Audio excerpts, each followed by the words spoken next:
Welcome to this explainer. You know, a cat chasing a mouse or even just a tiny plant pushing its way up through the soil, none of those are just random movements. They are actually highly calculated responses. Today, we're going to dive right in and explore the completely fascinating electrical and chemical systems that allow life to react, grow, and, well, survive. Let's find out exactly how all this biological communication actually works. Here's our quick roadmap for today. 1. The need to respond. 2. The nervous telegraph. 3. Brains and reflexes. 4. Detecting stimuli. 5. Hormone broadcast. And finally, 6. Animal messengers. All right, let's get right into it. Starting off with Section 1, the need to respond, reacting to survive. Think about it for a second. How do living organisms actually use changes in their environment to their advantage? When we face an urgent, split-second situation, like, say, accidentally touching a hot stove, yikes, our bodies desperately need a system of control and coordination that reacts instantly to protect us. And the type of movement we make? It depends entirely on the event that's triggering it. I mean, if you want to talk to a friend in a quiet class, you whisper. But if you touch a boiling hot pan, you yank your hand back, right? Living organisms absolutely must have these systems in place to provide precise control. Which brings us to Section 2, the nervous telegraph, high-speed communication. To manage these kinds of instant reactions, our body relies on a high-speed, highly targeted communication network made up of specialized cells called neurons. Picture the tips of these cells, or receptors, sitting right there in our sense organs, constantly detecting things like heat, smell, and taste. For instance, gustatory receptors in your tongue pick up on the taste of sugar, while olfactory receptors in your nose figure out smells. They basically act as biological telegraph wires, constantly picking up sensory data from the outside world. So, watch how this builds. It's really cool. An electrical impulse travels incredibly fast down the neuron. It all starts when the dendrite acquires information, which sets off a chemical reaction that creates a tiny electrical spark. This spark just zips along the axon. But here's the catch. When it reaches the end, it hits a tiny gap called a synapse. To cross it, that spark has to temporarily convert into a chemical signal to trigger the next neuron, or a muscle cell. It's essentially a flawless, lightning-fast relay race happening inside you. Moving to Section 3, brains and fast reflexes, instant reactions. You see, even with these super high-speed neurons, actual thinking takes time.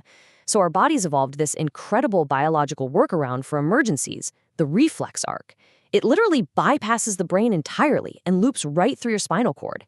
This allows for a split-second muscle reaction before you even feel the pain. Because think about it, thinking is a really complex activity involving intricate networks of neurons in your brain.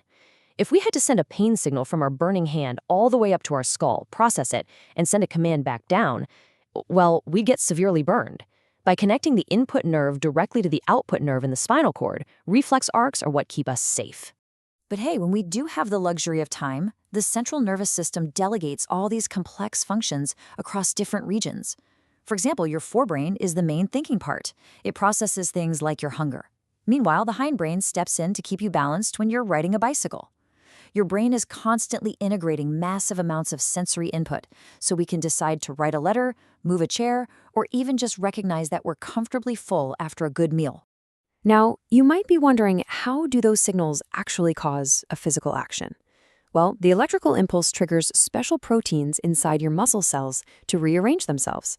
This essentially shortens the cell to create movement. It's this microscopic chemical and structural shift that results in you physically jumping out of the way of a moving vehicle. Pretty amazing, right?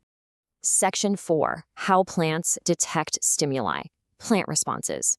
This is such a fascinating contrast.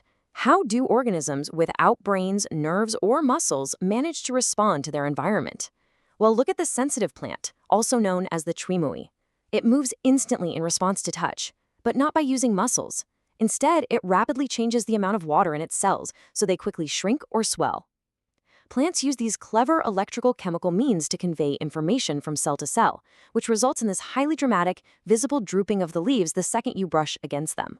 That being said, most plant movements are actually pretty slow, and they're closely tied to growth. We call this a tropism, like shoots slowly reaching up for sunshine or roots digging downward because of gravity.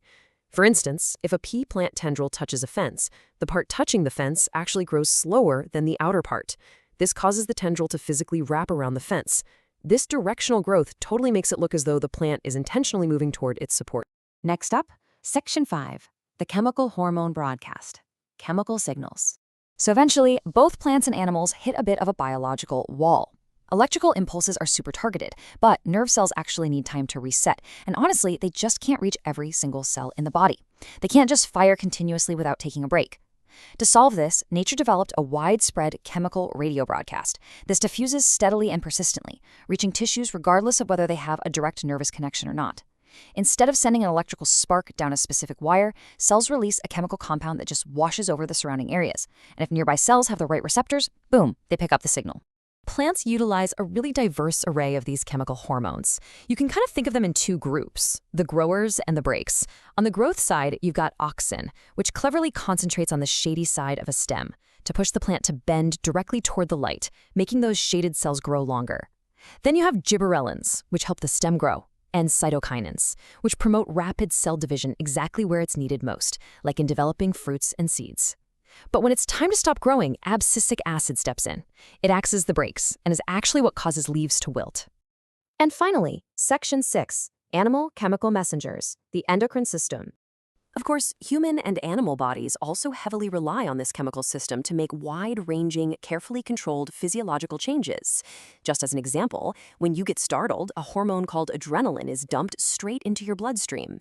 This instantly prepares a massive range of different tissues across your entire body to deal with the threat.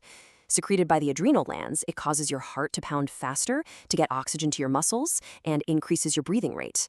It even cuts off blood to your digestive system and skin, rerouting it straight to your skeletal muscles so you can run or fight. It is a massive, full-body preparation that an electrical nerve impulse alone just couldn't coordinate.